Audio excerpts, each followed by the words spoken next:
நிர்மலா சீதாராமன் வந்து 3வது முறையாக அவங்க ஆட்சி அமைச்ச உடனே அதிலிருந்து அந்த அம்மா பேசக்கூடிய பேச்சுக்கள் எல்லாம் ரொம்ப திமிர் பேச்சுக்கள் தான். பார்லிமெண்ட்லேயும் ரொம்ப திமிராக தான் பேசுகிறாங்க, வெளியிலையும் திமிராக தான் பேசுகிறாங்க. தெருக்கல்ல எல்லாம் கொலா சண்டை போடுவாங்க பாரு, அந்த மாதிரி அந்த அம்மா சண்டை போடுறாங்க. தேர்தல் கமிஷனுங்கிறது வந்து மோடிஜிக்கு ஆதரவாக 3வது முறை தேர்தல் எடுக்கப்பட்டது நியாயமான முறையில் இந்த ஆள் தேர்தலில் வெற்றி பெற்று வரவில்லை. இந்த மாதிரி மால் ப்ராக்டிஸ் பண்ணி தான் இந்த ஆள் வந்திருக்கான். சரியா? திருட்டு பயலுயா தமிழ்நாட்டில் அவங்களுடைய பருப்பு வேகாது, கொஞ்சம் புரிஞ்சுக்கோ. திமுக இதை வச்சுதான் வந்து இவ்வளவு நாளா கள்ள ஓட்டு போட்டுட்டு இருந்தீங்களா அப்படின்ற இதெல்லாம் கள்ள ஓட்டு போடுது, களவாணித்தனம் பண்ணுதுங்கிறதெல்லாம் இதுல என்ன தவறு நடந்துச்சுங்கிறத தம்பி நீங்க கொஞ்சம் புரிஞ்சுக்கோங்க. இல்ல அது எலெக்ஷன் கமிஷன் பாத்துப்பாங்கல்ல. எலெக்ஷன் கமிஷன் பாத்துக்குவான் அவன் தான் ஒண்ணும் இல்லாம எத்தனை பேர் எனக்கு ஓட்டு இல்லைன்னு எத்தனை பேர் புலம்புறத ரோட்ல நின்று பார்க்கலாம். ஆமா சார், பிரச்சனை வரும், எல்லா திட்டங்களுமே வந்து பிரச்சனை வரும். அதை சரி செய்ய வேண்டியதான் மத்திய அரசு புடுங்குமா. அந்த அம்மாவை போய் குளிர் காய் சொல்லு விடு. அதை பற்றி எனக்கு நல்லா தெரியும், சின்ன பிள்ளையிலன்னு தெரியும். அதை விடு. பழகிருக்கீங்களா சார்? ஆமாம். என்னத்தப்பா அதுக்கிட்ட போய் நான் என்னத்த பழக, நான் அந்த பிள்ளை போகும் வரும் பார்த்துருக்கேன், ஸ்கூலுக்கு போயிட்டு வந்துட்டு இருக்கிறத பார்த்து. ஹரியானால ஊழல் வேற இதில் 6 மாசம் இருக்கே சார், 6 மாசம் இருக்காது. எலெக்ஷன் எப்போ மேல வரப்போகுது சார். அப்படி பார்த்தா கூட நமக்கு ஒரு 5 மாசம் டைம் இருக்கு. 5 மாசம் டயத்தில் இந்த இவ்வளோ ஒர்க்கை பண்ணிட முடியாது சார். மத்திய அரசு நினைச்சா பண்ண முடியாது. மத்திய அரசு புடுங்க முடியாது. நான் சொல்றேன் சார், இப்போ எலெக்ஷன் கமிஷன் மேல இருக்க நம்பிக்கை தான் சார். எலெக்ஷன் கமிஷனே ராத்திரியா சுப்ரீம் கோர்ட் ஜட்ஜு இல்லாமல் எதிர்கட்சி தலைவர் இல்லாமல் நியமிச்சிருக்கான். அவன் எப்படியா ஒழுக்கமாக இருப்பான்? என்ன பேசுகிற? பெண்களுக்கு 3 பசங்க வந்து ரேப் பண்ணிட்டாங்கிறதுக்காக அவனை போய் ஏசி ரூமில் போய் படுத்திருந்தவனை நாங்கள் போடான்னு விட்டுட்டோமா? சுட்டு தூக்கிட்டு வந்து உள்ளே போட்டாச்சு. இல்லை நடவடிக்கை எடுக்கப்படுது. அதே பிரச்சனை. அதுக்கு முன்னெச்சரிக்கையா என்ன பண்ணணும்? முன்னெச்சரிக்கையா இந்த விளக்கண்ண பையில பூரா பேசுறது எனக்கு எரிச்சலா தான் வருது. உங்க 3 பேர் மேல ஆல்ரெடி குற்ற சம்பவங்கள் இருந்துச்சுன்னா அதை போலீஸ் கண்காணிப்புல வச்சிருக்கணும்ல சார். அவங்க என்ன பேசுற? இங்க பாரு, அவன் குற்றவாளின்னா எத்தனை குற்றவாளிடா இருப்பான் ஒரு போலீஸ் ஸ்டேஷன். காவல்துறையோட கடமை. அப்படி எல்லாம் பண்ண முடியாது. வணக்கம். இன்று நம்மிடையே திமுகவின் மூத்த முன்னணி திரு காமாட்சி நாயுடு சார் நினைஞ்சிருக்கார். வணக்கம் சார். வணக்கம் சார். எஸ்ஐஆருக்கு எதிராக வந்து நேற்று மாபெரும் போராட்டம் திமுக நடத்தினாங்க.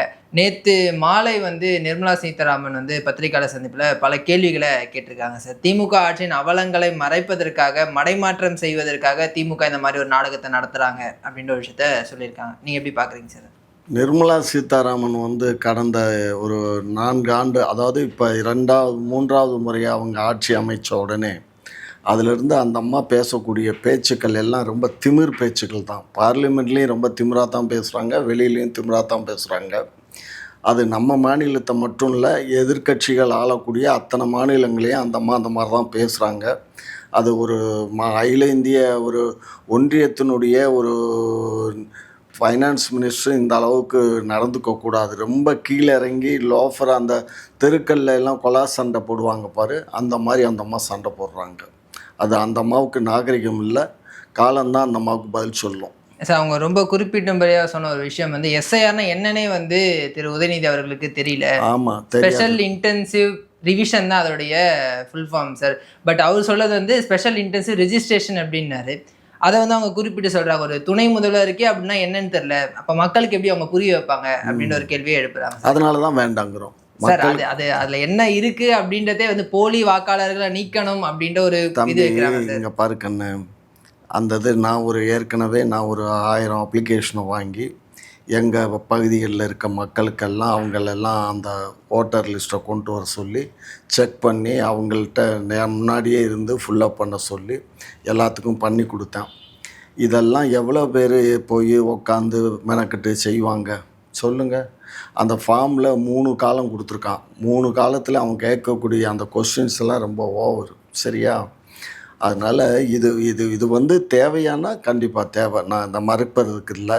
அதாவது போலி வாக்காளர் மட்டும் இல்லை, சில பேர் வந்து இறந்து போயிருப்பாங்க, சிலர் வந்து இங்கே இந்த வீடை காலி பண்ணி வேறு மாநிலத்துக்கோ இல்லை வேறு எங்கேயோ கூட போயிருக்கலாம். ஸோ அந்த மாதிரி இதுகளெல்லாம் கண்டுபிடிச்சு அதெல்லாம் நீக்கிட்டு பண்ணலாம்.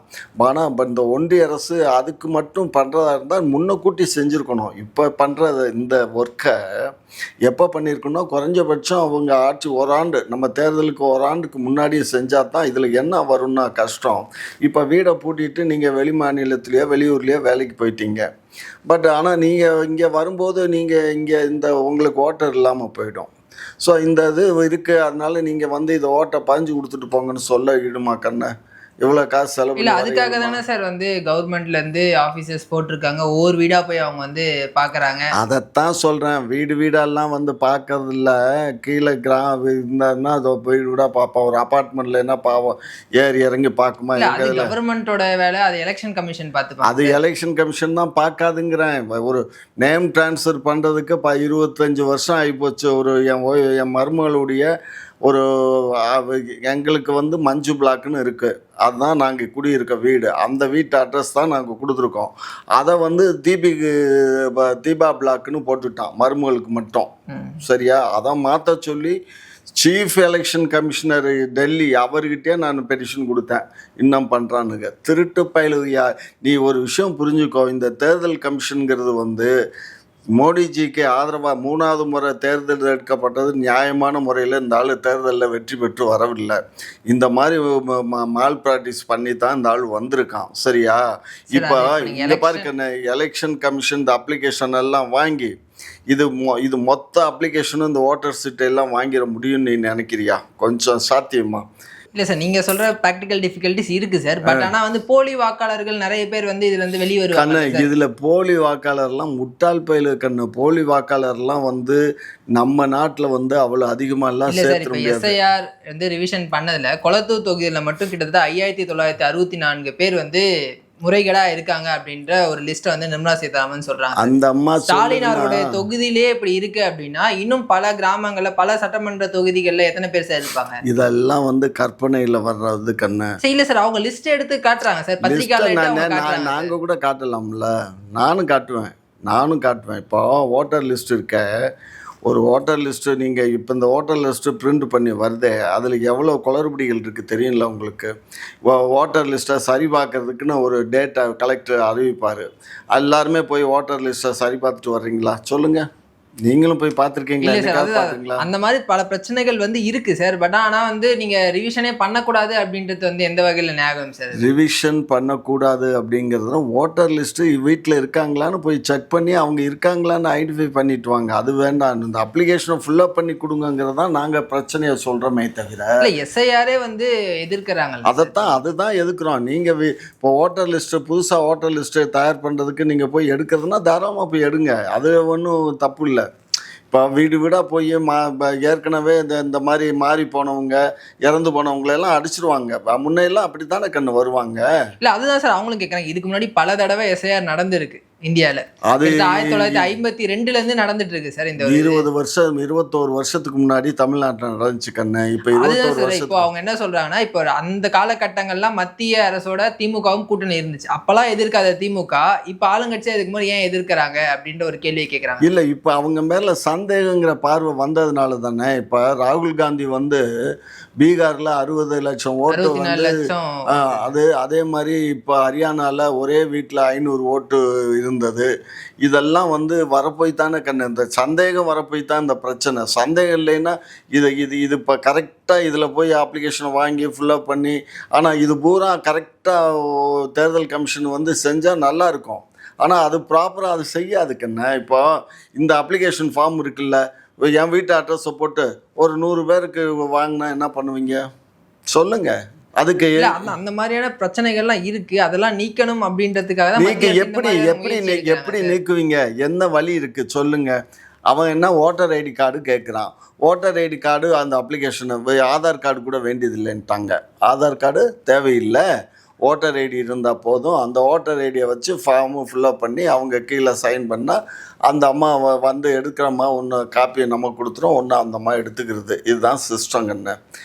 இதில் எப்படி நீங்கள் கண்டுபிடிப்பீங்க சொல்லுங்க எனக்கு? திமுக இதை வச்சுதான் வந்து இவ்வளவு நாளா கள்ள ஓட்டு போட்டுட்டு இருந்தீங்களா அப்படின்ற இதெல்லாம் கள்ள ஓட்டு போடுது, களவாணித்தனம் பண்ணுதுங்கிறதெல்லாம் அதெல்லாம் இப்ப நீங்க எலெக்ஷன் கமிஷன் மீது ஒரு குற்றம் சாட்டுறீங்க. மோடி அவர்கள் 3வது முறையா வந்து நேர்மையா ஜெயிச்சு வரல அப்படின்ட்டு. அப்படின்னா அதே எலெக்ஷன் கமிஷன் தானே இங்கேயும் வேலை செய்யுது. எலெக்ஷன் கமிஷன் நீங்க அப்படி இல்லை. எலெக்ஷன் கமிஷன் வந்து த்ரூ அவுட் இந்தியாவுக்கு அவர் டெல்லி தான் கண்ட்ரோலு.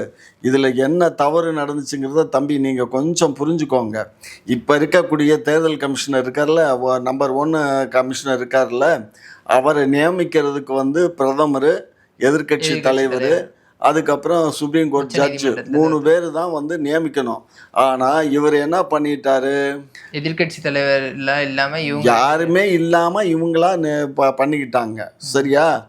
அதை வந்து கோர்ட்டில் கேஸ் போட்டோம். கோர்ட்டில் கேஸ் போட்ட உடனே அதுக்கு வந்து ஆர்டர் கொடுக்காம செலக்ட் பண்ணி வச்சுருந்தானுங்க. நாங்கள் கோர்ட்டில் கேஸ் போட்டு நாளைக்கு ஜட்ஜ்மெண்ட் வருதுன்னு இன்றைக்கே ஆர்டர் போட்டு அந்த ஆள் அப்பாயின்மெண்ட் பண்ணிட்டான். அவன் யாருன்னா மோடிஜியுடைய அக்கா மகன், மோடிக்கு அக்கா மகன். அந்த ஆள் தான் இப்போ தேர்தல் கமிஷனர். புரியுதா? இது தவிர ஒரு ஐஏஎஸ் கேடரில் வெளி கம்பெனிகளில் பிஆர்ஓவோ இப்போ இதை ஒர்க் பண்ணுவாங்கள்ல, அவங்கள எல்லாம் எடுத்து அவங்கள கொண்டுட்டு வந்து ஒரு 60 பேரை வந்து ஐஏஎஸ் கேடரில் ஆஃபீஸர்ஸாக நியமிச்சாங்க. இதெல்லாம் நியாயமா? இப்போ நம்ம குரூப் யூபிஎஸ்சி அதே எலெக்ஷன் கமிஷன் தானே சார் தமிழகத்திலும் வந்து தலைமை தாங்குறாங்க. அப்போ இங்க திமுக ஜெயிக்குது, பல மாநிலங்களை வந்து காங்கிரஸ் இங்க பாரு இங்க தலைமை தாங்கன்னா அவங்க கண்ட்ரோலு தான் இவன். அதுதான் நானும் கேட்கிறேன். அப்ப அங்க முறைகேடு நடந்துச்சுன்னா அப்ப இங்க பிஜேபி ஜெயிச்சிருக்கலாமே சார். இப்ப இங்க திராவிட முன்னேற்ற கழகம் தானே ஜெயிச்சிருக்கு. இங்க வந்து நம்ம வந்து ரொம்ப கண்ணுங்கருத்துமா இருக்கோம்ல. இப்போ நீங்க வந்து இந்த வீடு வீடாக போகிறது, நாங்கள் போராட்டம் பண்ணிக்கிட்டு இருந்தாலும் கூட நாங்கள் இப்போ இதுக்கு நாங்கள் அமைதியாக உக்காந்துரல. சரியா? என் தகுதிக்கே நான் போய் ஒரு 1000 பேருக்கு அப்ளிகேஷனை வாங்கி எடுத்து உட்காந்து பண்ணியிருக்கேன்னா எத்தனை பேர் இருக்கோம் எங்கள் கட்சியில்? எல்லாரும் கூடயே போகிறாங்க. வீடு வீடாக போய் அவங்கள்ட்ட கேட்டு வாங்கி எழுதி ஃபில்லப் பண்ணி கொடுக்குறாங்க. ஸோ அதனால் ஒன்றும் தப்பு நடக்கிறதுக்கு சான்சஸ் இல்லைன்னு சொல்கிறத ஏற்றுக்க முடியாது. என்ன காரணம்னா அதையும் சொல்லிடுறேன். இப்போ அப்ளிகேஷனை ஃபுல்லப் பண்ணி நாங்கள் கொடுத்துட்றோம். கொடுத்த அப்ளிகேஷனை நீ எடுத்துகிட்டு போகிற இல்லை, எடுத்துகிட்டு போய் என்ன பண்ணணும், எல்லாத்தையும் ப்ராப்பராக நீ வந்து டைப் பண்ணி அந்தந்த இது வாரியாக பகுதி வாரியாக ஏற்றணும்ல. அது யார் பார்க்கறது? எங்கே நேரம் இருக்குது? இல்லை, அது எலெக்ஷன் கமிஷன் பார்த்துப்பாங்கல்ல. எலெக்ஷன் கமிஷன் பார்த்துக்குவான். அவன் தான் ஒன்றும் இல்லாமல் எத்தனை பேர் எனக்கு ஓட்டு இல்லைன்னு எத்தனை பேர் புலம்புறத ரோட்டில் நின்று பார்க்கல. அந்த மாதிரி நிறைய இறந்தவங்க லிஸ்ட்டும் அதில் இருக்கு இல்லை சார். அப்போ அதையும் பார்க்க வேண்டியது. நான் பாரு, நல்லா பாரு. நீ என்ன இவ்வளோ நாள் பிடுங்கிட்டு இருந்தியா எலெக்ஷன் கமிஷனை? எலெக்ஷன் வரும்போது தானே சார், அது எலெக்ஷன் வரும்போது இதெல்லாம் பண்ண முடியாது. எல்லா முறையும் பண்ணுறது தானே சார்? இல்லை எல்லாமே இப்படி பண்ண மாட்டாங்க. குறைஞ்சபட்சம் ஒரு வருஷத்துக்கு முன்னாடியே ஸ்டார்ட் பண்ணி இப்போ தான் இதை கொண்டு வந்து காட்டுவான். புரியுதா சார்? இதே மாதிரியான எஸ்ஐஆர் காங்கிரஸ் ஆட்சியிலுமே இருந்திருக்கு சார். அப்பவுமே இந்த மாதிரியான பிரச்சனைகள் திமுக அப்பயும் கூட இருந்திருக்காங்க சார். திமுக அப்பெல்லாம் அவங்க கேள்வி எழுப்பல, அப்போ அவங்க பிரச்சனை பண்ணல, போராட்டம் பண்ணல. பட் இப்ப மட்டும் ஏன் அப்படின்ற இப்ப அதான் நம்பிக்கை தன்மை இல்ல. இப்போ நீ நல்ல பையன்றதுனால நம்பிக்கை தன்மை இல்ல. ஆமா, நீ நல்ல பையன் அது இருந்தா நான் உனக்கு பேட்டி கொடுக்கலாம். நீ வந்து குதிரானால என்ன பண்ணாலும் எதிர்க்கிறாங்க அப்படின்ற ஒரு மைண்ட் செட்ல இங்க திமுக அப்படி இல்ல கண்ண. ஊழல் இங்க பாரு, ஹரியானால ஊழல், இதுல டெல்லியில ஊழல்னா நான் சொல்றது தேர்தலில் ஊழல். சரியா? இந்த மாதிரி ஊழல்லாம் வந்து ராஜஸ்தானுக்கு எல்லா மாநிலங்கள்லையும் ஊழல் பண்ணியிருக்கான். இதெல்லாம் வந்து நம்ம எடுத்து நீதிமன்றத்தில் கொண்டு கொடுத்த பின்னாடியும் நம்ம வந்து அதெல்லாம் பார்க்குறோம். புரியுதா? அதனால் நீ கண்ணே, இப்போ இது எடுக்கிறது வந்து நல்லதா கெட்டதான்னா நல்லது, நான் இல்லைன்னு சொல்லலை. அதே வேளையில் நீ எடுத்துகிட்டு போகிற லிஸ்ட்டை பூராத்தையும் செக் பண்ணி எல்லாத்தையும் ஏற்றணும். ஏற்றி விடுவிட்டு போனதெல்லாம் வந்து மறுபடியும் அப்ளிகேஷனை வாங்கி அதை ஒரு டைம் செக்கப் கொடுக்கணும். இப்போ இதுவே இந்த அப்ளிகேஷன் வாங்குறதுக்கு ஒரு 30 days டைம் கொடு. அதுக்கப்புறம் நீ ஏற்றுறதுக்கே உனக்கு 1 மாதம் ஆகிரும். நீ ஏற்றணும். ஏற்றி முடித்ததுக்கப்புறம் அதை ரிலீஸ் பண்ணி அதை சரி பார்த்து விட்டு போனது வச்சதெல்லாம் அது ஒரு மாதம் 2 மாதம் பார்த்தா தான் செல்லும். இப்போ எங்கே டைம் இருக்கு? 6 மாதம் இருக்கே சார். 6 மாதம் இருக்காது. எலெக்ஷன் எப்போ? மேல வரப்போகுது சார். ஏப்ரல் மேல வரப்போகுது. நீ எப்படி பார்த்தாலும் 5-6 மாசம் இருக்கு. ஏப்ரல்ல வந்துடும். மேல இல்ல, ஏப்ரல்ல வந்துடும். ஆமா, அப்படி பார்த்தா கூட நமக்கு ஒரு 5 மாசம் டைம் இருக்கு. 5 மாசம் டயத்துல இந்த இவ்வளவு ஒர்க்கை பண்ணிட முடியாது. மத்திய அரசு நினைச்சா பண்ண முடியாது. மத்திய அரசு புடுங்க முடியாது. இங்க இருக்கவன் மாநில அரசுல கிளார்க்காக இருக்கவன், இங்க இருக்க சத்துணவு, இங்க யாரு வர்றாங்க தெரியுமா? இந்த குழந்தைகள் சத்துணவு கூட இருக்குல்ல, அதில் ஒர்க் பண்ணுறாங்கல்ல, அந்த பிள்ளைகளை தான் அதுக்கு போட்டிருக்காங்க. அப்போ அவங்க தான் இங்கே வர்றாங்க. வீடு வீடாக சத்துணவுல ஒர்க் பண்ணுறவங்க தான் வர்றாங்க. சத்துணவுனா பால்வாடி, சத்துணவு இல்லை, பால்வாடியில் வேலை பார்க்குறவங்க தான் வந்து பண்ணுறாங்க. ஆட்கள் பற்றாக்குறை காரணமாக அந்த மாதிரியான விஷயங்கள் பண்ணலாம் கண்ணு. அது ஒன்றும் இல்லை. இது வந்து நம்ம வந்து இதை இந்த நேரம் அதாவது ஒரு டென்ஷனான நேரத்தில் இதை பண்ணுறதுனால தான் நம்ம இருக்கிறோம். அப்போ இந்த எலெக்ஷனை முடிச்சுட்டு நீ இப்பயே ஆரம்பிச்சிட்டேன்னா நல்லது. அதை விட்டுவிட்டு ஒரு எலெக்ஷன் வர நேரத்தில் எலெக்ஷன் இப்போ நம்ம மக்களை போய் பார்ப்போமா, இதை பார்ப்போமா, நம்ம வந்து நிம்மதியாக இருந்தால் தான் ஓட்டு போட முடியும்.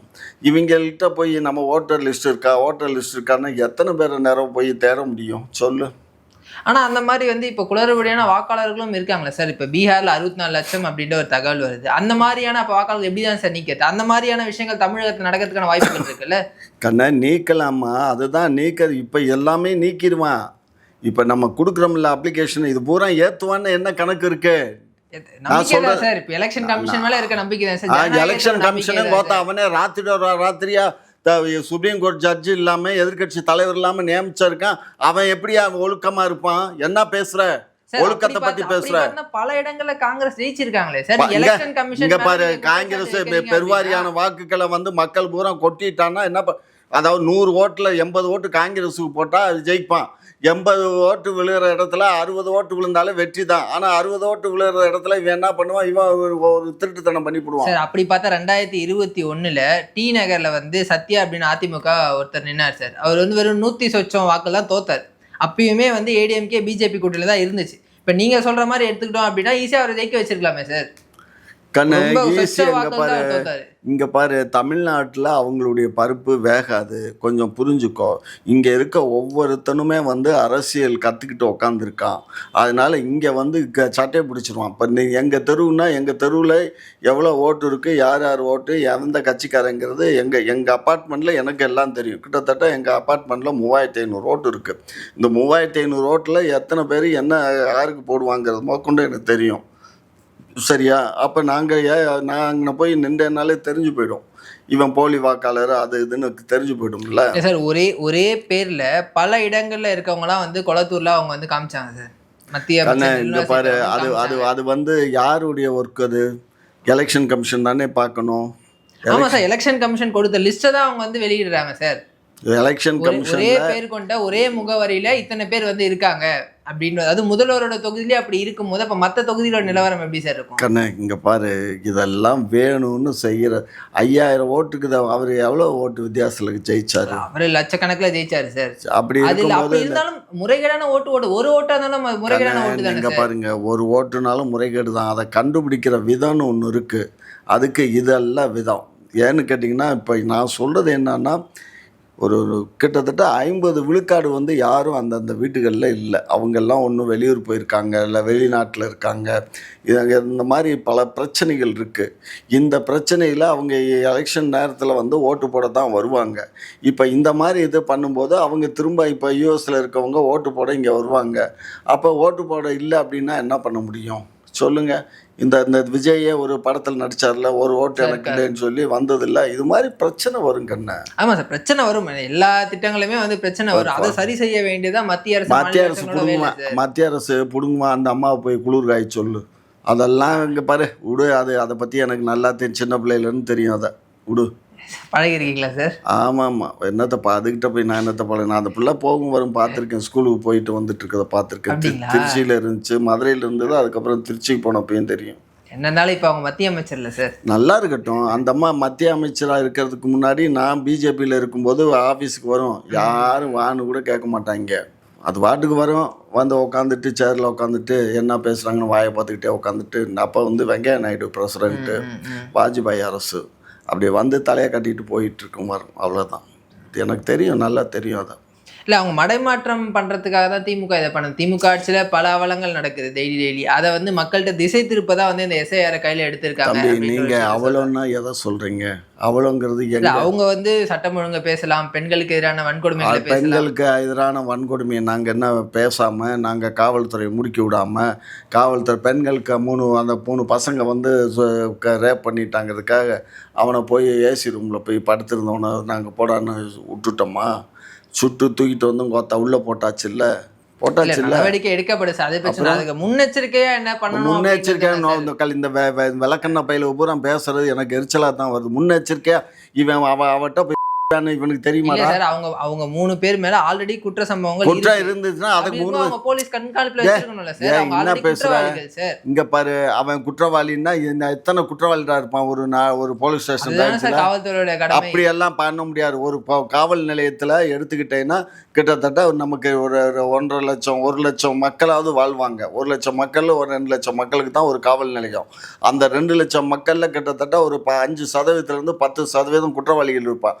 10% குற்றவாளிகளுக்கு ஒரு ஒரு ஆளை விட்டு அவனை கண்காணிப்பு பண்ணுறதா இருந்தால் அப்போ எத்தனை இல்ல பேர் சார், நம்ம அது போடுறது? சாத்தியம் இல்லாத ஒரு விஷயம் தான். அப்போ அப்புறம் குற்றவாளிகள் தைரியமா வந்து இந்த மாதிரியான அவன் பிரச்சனை தைரியமா பண்றாங்க பண்ணுவான்னா, அப்படின்னா, அப்ப காவல்துறை இங்க மீது பாரு எந்த பயமும் இல்லைன்னு இங்க தானே பாரு அர்த்தம். பயம் இல்லை இருக்கு. பயம் இருந்தாக்கா என்ன, அவன் தான்டா உள்ளேயே ஜெயிலுக்கு போக போறான். அப்புறம் அவனுக்கு பயந்தாக்கா உள்ள போகாம இருப்பானா தங்கம்? நீ என்ன சார், பேசுற? திருத்தறதுக்காக தானே சார் தண்டனையே கொடுக்குறாங்க. அப்ப எவன் திரும்பவும் திருந்த வெளில வந்து மாட்டான். அதே நீ இங்க பாரு, தண்டனை திருந்துறதுக்கு தான் கொடுக்குதுன்னா நம்ம நினைச்சுக்கலாம்.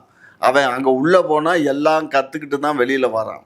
சிறைச்சாலை என்பது கள்ளர்களின் திருடர்களின் கற்பழிப்பவர்களுடைய கூடாரம். எப்படி எப்படி கற்பழிச்சா எப்படி எப்படி மாட்டாம இருக்கலாம், சார், எப்படி அதை எப்படி கட்டுப்பாட்டுல திருடினா மாட்டாம வச்சிருக்கக்கூடிய இருக்கலாம், முதல்வர் தானே அதெல்லாம் சார் அங்கே அதை தான்டா பார்க்கணும். சொல்லி கொடுக்குறான். சிறையில் தான் சொல்லி கொடுக்குறான். அதுதான் சார், அது இன்னும் ஸ்ட்ரிக்ட் படுத்தணும் இல்ல சார். அது என்னத்தை முதலமைச்சர் ஸ்ட்ரிக்ட் கையில தானே பண்ணுவ? இருக்கு சார். அவரோட அது கையில தானே வந்து காவல்துறை இருக்கு. திருச்சியில காவல்துறை அந்த குடியிருப்புக்குள்ளே போய் வெட்டுறாங்க சார். அப்ப போலீஸ் மீது எந்த பயம் சார் இருக்கு? கண்ணே, போலீஸ் மேலே பயம் இருந்தாக்க மட்டும் வெட்டாமல் இருப்பானா? பயப்படுறவன் இல்ல இங்கே சார், பாரு. இப்போ ஒரு ஒரு போலீஸ் குடியிருப்புக்குள்ள போறோம், அங்க வந்து போலீஸ் இருப்பாங்க அப்படின்னு தெரிஞ்சும் அவன் வந்து அவ்வளவு தைரியமா போய் வெட்டுறான். இன்னைக்கு இத்தனைக்கும் வந்து திருச்சியில அன்னைக்கு முதல்வர் இருந்திருக்காரு. அப்படியான ஒரு நிலைமையில தான் இப்ப சட்டம் ஒழுங்கு போயிட்டு இருக்கு சார். அதுதான் அவங்க மீன் பண்ணி சொல்றாங்க. இந்த கண்ணே, இதெல்லாம் திசை நீங்கள் திருப்ப தான் நீங்க வந்து நீங்கள் எஸ்ஐஆர் கையில எடுத்திருக்கீங்க. நாங்கள் ஒரு மசுரு அந்த மாதிரி எடுக்கலை. நீ ஒரு விஷயம் புரிஞ்சுக்கோ. அவன் எவ்வளோ தைரியமாக போய் வெட்டுறான்னா, அவன் தன்னுடைய உயிரை பணைய வச்சு தானே ஒரு காரியத்தை பண்ணுறான். இப்போ இப்போ ஒன்றும் இல்லை தங்கம். இப்போ அவன் போய் வெட்டுறவன், நம்ம வெட்டுனா நம்மளை விட்டுருவாங்கன்னு அவன் நினைப்பானா?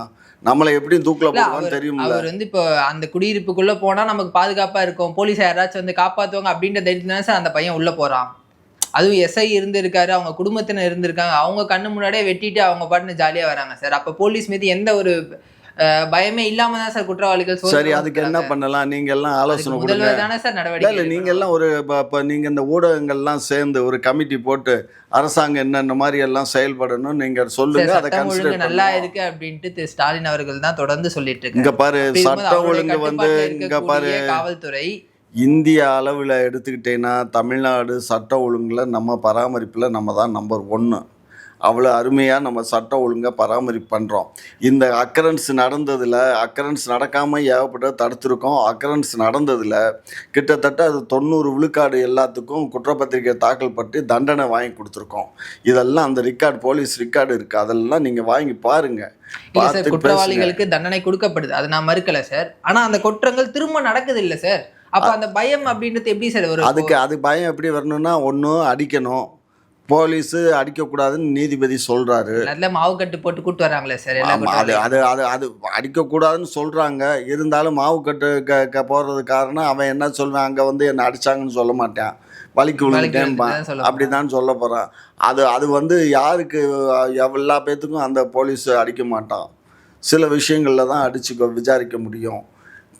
தண்டனைகள் நம்ம நாட்டில் ரொம்ப சாதாரண தண்டனை கண்ணு. இப்போ நம்ம எடுத்துக்கிட்டோம்னா உடனே ஒரு தண்டனை கொடுக்குற அளவுக்கு சட்டம் இல்லை. ஒரு குறைஞ்சபட்சம் 6 மாதமாவது ஆகும் ஒருத்தனுக்கு தண்டனை வழங்குறதுக்கு. அதில் 3 மாதத்துக்குள்ளே 90 நாளைக்குள்ளே நம்ம சார்ஜ் ஷீட் ஃபைல் பண்ணலைன்னா அவன் பெயிலில் வெளியில் வந்துடுவான். அதுக்கப்புறம் நம்ம சார்ஜ் ஷீட்டு போட்டால் அவனை பிடிக்கணும். எவ்வளோ சிக்கல் இருக்குங்கிற. காவல்துறைக்கு கட்டுப்பாடுகள் நிறைய இருக்குது, நீங்கள் நினைக்கிற மாதிரி இல்லை. ஸோ ஆகையினால இதெல்லாம் கவர்மெண்ட்டு கண்காணிப்பில் தான் இருக்கானுங்க. திருடர்கள் எல்லாரையும் ஒரு ரேண்டமாக தான் கண்காணிக்க முடியுமே தவிர தனித்தனியாக ஒவ்வொருத்தருக்கும் நம்ம பாதுகாப்பு போட்டு அவனுங்களை கண்காணிப்புக்கு போட்டு பண்ண முடியாது. 2வது, பெண்களுக்கு குற்றங்கள் இழக்கிறதுக்கு இப்போ நேற்று கூட கலைஞர் ஒரு அறிக்கை விட்டுருக்காரு. இப்போ ஒரு